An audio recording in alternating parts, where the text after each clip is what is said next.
اسلام کے تین بنیادی عقائد ارکان ایمان میں سے 6 ہیں۔ اللہ پر ایمان، اس کے فرشتوں پر ایمان، اس کی کتابوں پر ایمان، اس کے رسولوں پر ایمان، اور اس کے سامنے ایک دن جا کر کھڑا ہونا جس کو یوم آخرت کہتے ہیں، اس پر ایمان، اور اس کی تقدیر، قضا اور قدر جو ہوتا ہے سب اس کے فیصلوں سے ہوتا ہے، اس کی منشا اور اس کی مشیت سے ہوتا ہے، جس کو تقدیر کہتے ہیں، اس کی تقدیر پر ایمان۔ تو ارکان ایمان یہ تو ہیں 6، ارکان اسلام 5 ہیں۔ شہادتیں، یہ شہادت دینا، گواہی دینا کہ اللہ کے علاوہ کوئی عبادت، بندگی، پرستش، تعظیم، پوجا کے لائق نہیں ہے، اور یہ کہ محمد صلی اللہ علیہ وسلم اللہ کے رسول ہیں، اس کو شہادتیں کہتے ہیں۔ پہلی بات ہو گئی۔ دوسری، نماز قائم کرنا، 5 وقت اللہ کے آگے کھڑے ہونا نماز کی حالت میں۔ نمبر 3، زکوٰۃ دینا، جو کہ سال میں 1 بار ہوتا ہے اور صرف ایک مالدار آدمی پر ہوتا ہے۔ نمبر 4، رمضان کے پورے 1 ماہ کے روزے رکھنا، اور نمبر 5، اللہ کے گھر کا زندگی میں 1 بار حج کر کے آنا۔ تو یہ ارکان اسلام ہے۔ ارکان ایمان ہم نے کہا 6 ہیں۔ اللہ پر ایمان، اس کے فرشتوں پر، اس کی کتابوں پر، اس کے رسولوں پر، یوم آخرت پر اور تقدیر پر۔ ارکان اسلام 5 ہیں، اور وہ ہیں شہادتیں، 2 شہادتیں، 2 گواہیاں، اور پھر نماز کو قائم کرنا، زکوٰۃ کا ادا کرنا، رمضان کے روزے رکھنا، اور حج اللہ کے گھر کا کرنا۔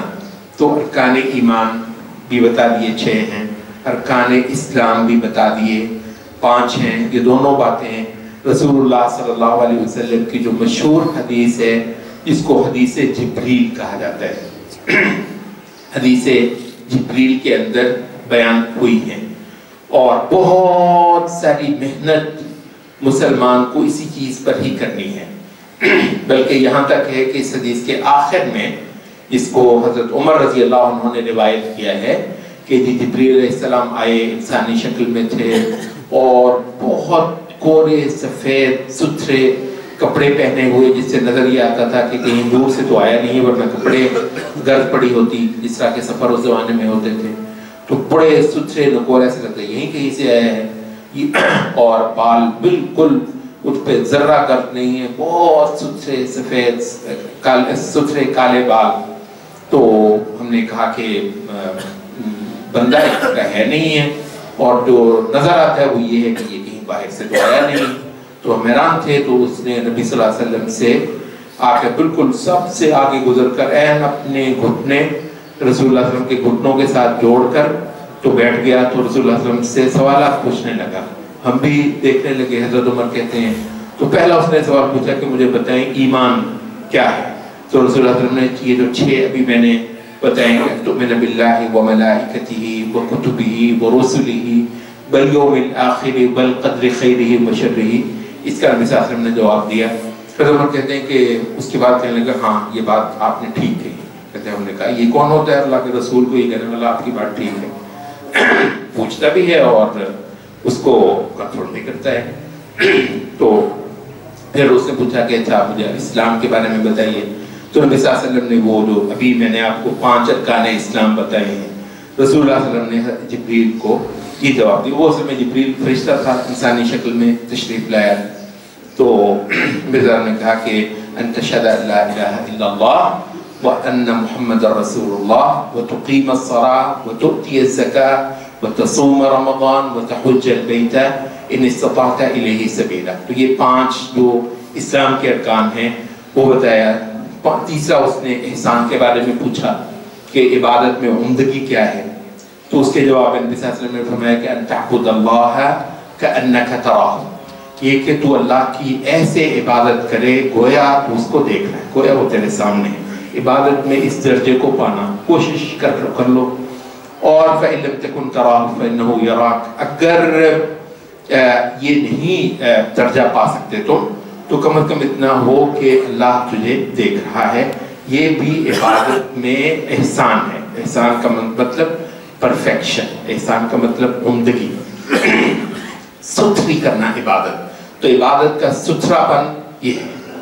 اور چوتھی چیز اس نے قیامت یا پھر قیامت کی نشانیوں کے بارے میں پوچھی تو نے فرمایا کہ ان تلد الامۃ ربتہا، جب تو یہ دیکھے کہ لونڈی اپنی مالکہ کو جننے لگی ہے، جس کی وضاحت تفسیر میں بہت سے اہل علم نے کہا کہ اولادوں کا نافرمان ہو جانا قیامت کی نشانیوں میں سے، اولادوں کا بدتمیز ہو جانا، اور باپ کو یوں سمجھنا کہ یہ ہمارا نوکر ہے، ماں کو یہ سمجھنا کہ یہ ہماری نوکرانی ہے، تو اور اس کی کوئی عزت قدر نہ ہونا۔ تفسیروں میں سے ایک تفسیر اہل علم کی یہ ہے۔ اور وَأَن تَرَى الْحُفَاةَ الْعُرَاةَ الْعَالَةَ رِعَاءَ الشَّاءِ يَتَطَاوَلُونَ فِي الْبُنْيَانِ، اور یہ کہ جب تو یہ دیکھے کہ وہ جو بکریوں کے چرواہے ہوا کرتے تھے کسی زمانے میں، پیروں میں جوتی نہیں ہوتی تھی، پہننے کو ملتی نہیں تھی، تن پہ کپڑا نہیں ہوتا تھا جن کے، ننگے پھنڈے، تو اب وہ اونچی اونچی بلڈنگیں بنانے میں اور ایک دوسرے کو بلڈنگیں بنانے میں ایک دوسرے کو مات کرنے میں لگے ہوئے، ایک دوسرے کے مقابلے پر اونچی اونچی عمارتیں کھڑی کرنے میں لگے ہوئے ہیں۔ جب تو یہ دیکھے تو اس وقت سمجھ لینا کہ قیامت قریب ہے۔ تو حضرت عمر رضی اللہ عنہ کہتے ہیں کہ یہ ہوا، اس نے یہ 4 سوال پوچھے۔ 4 سوال ملتے ہیں نا، ایمان، اسلام، احسان اور قیامت کی نشانیاں۔ کہتے ہیں اس نے یہ پوچھا 4 سوال، اور اس کے بعد وہ رخصت ہو گیا۔ کچھ دیر گزر گئی ہمیں تو حضرت عمر نبی صلی اللہ علیہ وسلم نے ایک روایت میں کہ سبھی سے پوچھا، ایک روایت میں ہے کہ حضرت عمر سے پوچھا کہ عمر پتہ ہے یہ کون تھا؟ صحابہ کو جس بات کا پورا پتہ نہیں ہوتا تھا تو وہ کہتے تھے اللہ و رسول، اللہ جانے اور اس کا رسول جانے۔ تو نبی صلی اللہ علیہ وسلم نے فرمایا فَإِنَّهُ جِبْرِيلُ أَتَاكُمْ يُعَلِّمُكُمْ دِينَكُمْ، یہ اصل میں جبریل تھا اور آیا تھا یہ تم کو تمہارا دین سکھانے کے لیے۔ تو اہل علم نے کہا کہ اس سے جو نکلتا ہے وہ یہ کہ یہ 4 باتیں دین کا خلاصہ ہیں، اور دین کی مرکزی بات ہے وہ یہی ہے۔ ہم اب تھوڑا سا واپس آ جاتے ہیں، اس کو حدیث جبریل کہا جاتا ہے۔ حدیث جبریل میں یہ جو 6 ارکان ایمان بیان ہوئے ہیں، اچھا یہ 6 ہیں، لیکن اہل علم نے کہا کہ ان میں سے جو 6 میں سے جو 3 ہیں وہ بہت مرکزی چیز ہے، اور اگر ان 6 میں سے 3 چیزوں پر تمہاری محنت اور توجہ ہو جائے اور اس پر غور و فکر کر لو اور ان کے جواب ستھرے کر کے لے جاؤ اللہ کے پاس، تو یہ بھی کمال چیز ہے۔ 3 کون سے ہیں؟ اہل علم نے ان کو اصول ثلاثہ بھی کہا ہے۔ اصول اصل کہتے ہیں جو بنیاد ہوتی ہے، دین کی 3 بنیادیں، وہ 3 چیزیں جن پر پورا دین کھڑا ہے، اس کو اصول ثلاثہ بھی کہا جاتا ہے۔ یہ کیا ہے؟ ایک ہے اللہ کو ماننا، اللہ پر ایمان، یہ پہلا اصل ہے اصول دین میں سے، اور اصول ثلاثہ میں سے جو پہلا اصل ہے وہ کیا ہے؟ اللہ پر ایمان، اور کہتے ہیں یہ پہلا ہے۔ اور دوسرا کیا ہے؟ وہ ہے رسالت کو مان، اس کو صحیح طریقے سے سمجھ لینا کہ رسالت کیا ہے اور رسول کیا ہے، رسول کو صحیح معنی میں مان لینا، اس کو صحیح طریقے سے اس کا دامن زندگی میں پکڑ لینا۔ یہ بڑی اہم بات ہے، میں آپ سے عرض کر دوں، بہت سارے لوگوں کا خیال ہے کہ وہ نبی کو مانتے ہیں، ان سے پوچھو کہ واقعتاً تم نے زندگی میں رسول کا دامن پکڑا ہوا ہے؟ پتہ نہیں، مطلب اس کا جواب پتہ نہیں کون ہے جو واقعتاً کہتے ہیں واقعتاً میں نے زندگی میں رسول کا دامن پکڑا ہوا ہے۔ یہ کیا ہے؟ اس کو اصول ثلاثہ میں سے اصل دوم کہتے ہیں۔ دوسرا جو اصل ہے، دوسرا جو بنیادی ترین مسئلہ ہے دین کا۔ اچھا، جو تیسرا ہے اس کو کہا جاتا ہے اسلام۔ اسلام بنیادی طور پر وہ جو آیا ہے نا ارکان ایمان میں، کتابیں، کتابوں کا مطلب شریعتیں، اللہ کے احکام، تو اسی کو یہاں پر ہم اسلام کہہ دیتے ہیں۔ تو بھائیو یہ ان 6 میں سے بھی یہ جو 3 ہیں ان کو اصول ثلاثہ کہا جاتا ہے۔ اچھا، یہی وہ 3 بنیادی چیزیں ہیں اور اس کے بارے میں حدیث کئی ساری وارد ہوئی ہیں۔ ان میں سب سے جو مشہور حدیث ہے وہ حذیفہ ابن الیمان رضی اللہ عنہ کی ہے، جس میں وہ کہتے ہیں کہ رسول اللہ صلی اللہ علیہ وسلم نے خبر دی ہے کہ قبر میں جب انسان کو ڈالا جاتا ہے تو جانے کے ساتھ ہی، قبر میں دفن ہونے کے ساتھ ہی ایک واقعہ پیش آتا ہے، صحیح حدیث میں موجود ہے۔ واقعہ یہ پیش آتا ہے کہ فَيَأْتِيهِ مَلَكَانِ فَيُجْلِسَانِ، تو اس کے پاس 2 فرشتے آتے ہیں، وہ اس کو بیٹھا کر لیتے ہیں، فَيُجْلِسَانِ، اس کو بیٹھا کر لیتے ہیں، فَيَسْأَلَانِ، اچھا بیٹھا کرنے کے ساتھ ہی وہ اس سے کچھ پوچھتے ہیں۔ بندہ یہ اس جہان آتے ہی، آپ نے دیکھا ہوگا کہ آتے ہی انٹری ہوتی ہے بندے کی، آتے ہی وہ گیٹ سے اندر داخل ہوا ہے، آپ نے دیکھا ہوگا بڑی بڑی بلڈنگوں میں، بہت بڑے بڑے محکموں میں، وہ آگے نہ انہوں نے بنایا ہوتا ہے کہ آگے یہ اس ڈپارٹمنٹ میں جانا ہے، اس نے ادھر کو جانا ہے، تو مین گیٹ سے داخل ہوتے ہی آگے انہوں نے دیکھنا ہے کہ آگے اس نے ادھر کو جانا ہے یا ادھر کو جانا ہے۔ تو آپ مین گیٹ جو موت کا ہے اور جس سے ہر بندے نے گزرنا ہے، کل نفس ذائقۃ الموت، یہ پیالہ ہر کسی نے پینا ہے جس کا نام موت ہے۔ موت کا پیالہ پی لیا اور اگلے اس جہان میں جانے کے ساتھ ہی اب وہ ایک جو کاروائی ہونی ہے نا اس محکمے کی، جانے کے ساتھ ہی اس کے بارے میں رسول اللہ صلی اللہ علیہ وسلم نے فرمایا ہے فَيَأْتِيهِ مَلَكَانِ، 2 فرشتے اس کے پاس آ جاتے ہیں، فَيُجْلِسَانِهِ، اس کو بیٹھا کر لیتے ہیں، فَيَسْأَلَانِهِ، تب اس سے وہ پوچھنے لگتے ہیں، اور وہ جو پوچھتے ہیں وہ 3 سوال ہیں۔ اسی کو اہل علم نے کہا کہ یہ اصول ثلاثہ ہیں، دین کی 3 بنیادی باتیں ہیں۔ یہ جو آپ کی زندگی ہے یہ اس میں ان 3 باتوں کو طے ہونا چاہیے، یہ یہاں طے ہو جائیں گی تو وہاں قبر میں جا کر انشاءاللہ فر آپ ان 3 باتوں کے جواب دے لیں گے۔ تو یہ 3 باتیں ہیں کہ جی پہلا سوال وہ کریں گے من ربک، تیرا رب کون تھا؟ تو خوش قسمت ہوا تو وہ کہے گا کہ ربی اللہ، میرا رب اللہ ہے۔ تو دوسرا سوال وہ کریں گے کہ من نبیوں کا، تیرا نبی کون تھا؟ یہ دوسرا اصل آ گیا، ہم نے 3 کہا تھا، اللہ نبی دین، اللہ نبی دین، تو دوسرا سوال تیرا نبی کون ہے؟ بعض روایت میں آتا ہے کہ یوں پوچھیں گے کہ من ھذا الذی بعث فیکم، یہ کون ہے جو تمہارے مابین مبعوث کیا گیا تھا؟ تو وہ کہے گا کہ محمد الرسول اللہ، یہ محمد صلی اللہ علیہ وسلم، اس نے نبی کی پہچان ہی ایسے کی ہوئی ہے، ہر موقع پر یہ نبی کو ڈھونڈ رہا ہوتا ہے۔ کیا خیال ہے؟ ہر موقع پر یہ نبی کو ڈھونڈ رہا ہوتا ہے، نبی کا پتہ کر رہا ہوتا ہے۔ اور کئی سارے ایسے ہیں کہ وہ تکلیف ہوتی ہے نبی کی، یہاں پہ یہ مولوی صاحب کاش یہاں نہ آتا، کاش یہ مجھے جو ہے نا وہ یہ ہر جگہ وہ آتا ہوتا ہے۔ تو پوری زندگی میں کون ہے اس کا رہنما؟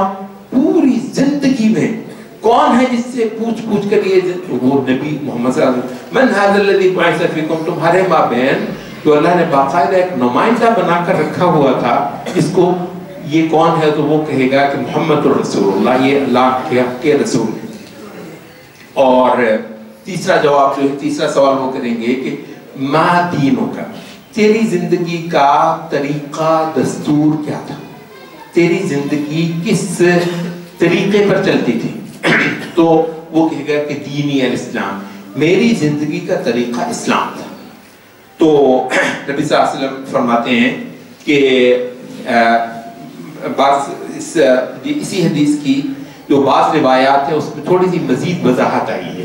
وہ وضاحت کیا ہے کہ وہ کہتے ہیں کہ بعض روایات میں آتا ہے کہ وہ فرشتے خوش ہوں گے اور اس سے پوچھیں گے کہ تجھے کیسے پتہ چلا، ما ادراکا، تجھے کیسے پتہ چل گیا ان باتوں کا، یہ کوئی چھوٹی باتیں تھوڑی ہیں، تجھے کیسے پتہ چل گیا؟ وہ کہے گا تلوت کتاب اللہ، میں نے اللہ کی کتاب پڑھی تھی، اللہ کی کتاب آئی اس لیے تھی کہ یہ ایسی گر کی باتیں، ایسی پتے کی باتیں، یہ ایسے عظیم سراغ جو کسی کو نہ مل سکے، اللہ کی کتاب سے مل گئے۔ میں نے اللہ کی کتاب کھولی تھی، اس میں مجھے یہ باتیں مل گئیں اور میں نے پکی کر لی۔ تو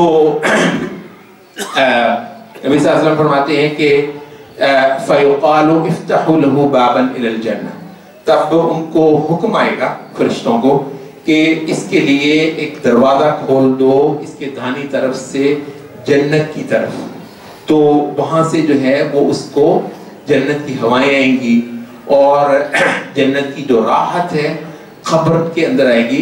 ایک دوسری حدیث میں نبی صلی اللہ علیہ وسلم نے فرمایا کہ القبر روضۃ من ریاض الجنہ، کہ قبر جو ہے یہ یا تو جنت کے باغات میں سے ایک باغ ہوتا ہے، اور حفرۃ من حفر النار، یا پھر دوزخ کے گڑھوں میں سے ایک گھڑا ہوتا ہے۔ باہر سے اوپر سے تو باہر سے تو ایک ہی قبر ہے، ہمیں تو یہی نظر آتا ہے یہ قبر ہے، اندر یہ جنت ہے۔ وہ مزے کر رہا ہے، اگر آپ کبھی کہیں بھی نا پتہ نہیں وہ اس کی بیوی کا رو رو کے برا حال ہے، بچوں کا رو رو کے برا حال ہے، رشتے دار اگر اس سے پوچھے وہ کہے میں نہیں آتا۔ اگر اسے موقع مل بھی جائے کون آتا ہے وہاں سے؟ اگر وہاں آپ خوش قسمت ہو گئے، یہ تو مصیبتوں کا گھر ہے، اس دنیا میں پھر کون آتا ہے جس کو وہ مل جائے؟ یا پھر وہ دہکتی ہوئی آگ کا ایک گھڑا ہے، اللہ رحم کرے وہاں پر تو خبر تو نبی صلی اللہ علیہ وسلم فرماتے ہیں کہ اسی حدیث میں کہ دوسرا وہ بندہ ہے جس کو فرشتے پوچھتے ہیں کہ من ربک، بتا تیرا رب کون تھا، تو وہ کہتا ہے ہا ہا لا ادری، ہائے ہائے مجھے نہیں پتا۔ اچھا، ایک روایت میں آتا ہے کہ وہ اس کے جواب میں مزید یہ بات کہے گا کہ اقول ما قال الناس، میں وہی بات کہتا تھا جو لوگ کہتے تھے۔ دیکھو یہ بڑی پتے کی بات ہے، میں وہی کہتا تھا جو لوگ کہتے تھے۔ سبحان اللہ، اسی مقصد کے لیے اللہ نے رسول بھیجا تھا، اسی مقصد کے لیے اللہ نے کتاب نازل فرمائی تھی۔ یہ پھر اس کو لوگ ہی بتاتے ہیں، جو لوگ کہتے ہیں وہ یہ کہتا ہے، اور اس کو اتنی پریشانی ہو یار سارے لوگ تو یہ کہتے ہیں، تو آپ مجھے یہ بات بتانا۔ وہ بھائی مزہ ہی اس میں، مزہ ہی مطلب جب یہ ہے کہ سارے لوگ کسی دن مثلاً اسلام پہ صحیح طریقے سے آگے، ٹھیک ہے بڑی اچھی خوشی کی بات تو ہے کہ سارے لوگ دین اسلام پر ہوں، لیکن جب سارے لوگ یا اکثر لوگ دین اسلام پر ہوں تو آپ تو نہ چاہتے ہوئے بھی دین اسلام پر ہوں گے ہی، کیونکہ آپ جو ہے نا زیادہ تر لوگوں کے ساتھ چلتے ہیں، جدھر کو لوگ ہیں آپ کو بھی وہی باتیں کرنے میں مزہ آتا ہے، وہ بھی سارے ادھر ہیں آپ اکیلے ہیں چند ایک ہیں تو آپ کو اس پہ پریشانی ہوتی ہے۔ تو بھئی جس سے لوگ سارے ایک طرف ہو اسلام پر ہی اگر ہو گئے تو آپ کو وہ ثواب تھوڑی ملے گا، وہ ثواب تھوڑی ملے گا۔ یہ جو اسی وجہ سے قرآن مجید میں آتا ہے کہ لا يستوی منکم من انفق قبل الفتح وقاتل، اس بندے نے فتح مکہ سے پہلے اسلام کے لیے اپنی جیب ہلکی کی ہے نا، اپنا پیٹ کاٹ کے اس وقت اسلام کے اوپر خرچ کیا، اور اس وقت وہ اپنی تلوار سے اس نبی کی نصرت کرتا رہا فتح مکہ سے پہلے، اور وہ بندہ نیکی وہ بھی کر رہا ہے جو اب دین اسلام میں آ گیا ہے، اب وہ پیسے نکال کر دین اسلام کی نصرت کر رہا ہے، انشاءاللہ ثواب ملنا ہے اس کو بھی، اور اب وہ تلوار لے کر فتح مکہ کے بعد نبی صلی اللہ علیہ وسلم کے ساتھ کھڑا ہے جہاد کرنے کے لیے۔ فرمایا برابر نہیں ہے یہ، لا يستوی منکم من انفق من قبل الفتح وقاتل وکلا وعد اللہ الحسنى، سب دونوں کے ساتھ اللہ کا وعدہ اچھا ضرور ہے، لیکن بھائی جب اسلام پر غربت ہو، اسلام غریب الدیار ہو، اسلام کو کوئی پوچھتا نہ ہو، اس وقت اسلام کے ساتھ کھڑے ہونے میں جو لطف ہے اور جو ثواب ہے اور جو بہادری ہے اور جو اللہ کو پسند آنے والی بات ہے وہ دوسری چیز میں نہیں ہے۔ تو حدیث میں جو آپ کے سامنے عرض کر رہے ہیں وہ کہ ہا ہا لا ادری اقول ما قال الناس، ہائے ہائے مجھے کچھ پتہ نہیں ہے، میں تو وہی کہتا تھا جو لوگ کہہ دیا کرتے تھے۔ اگلا سوال کہ جی من نبیوں کا، اور ایک روایت میں من ھذا الذی بعث فیکم، یہ تیرا نبی کون ہے، یا یہ کہ یہ جو تمہارے مابین بھیجا گیا تھا مبعوث کیا گیا تھا بتاؤ یہ کون ہے؟ تو وہ کہے گا ہا ہا لا ادری، مجھے تو پتہ نہیں ہے، اقول ما قال الناس، جو لوگ کہتے تھے سو میں کہہ دیتا تھا۔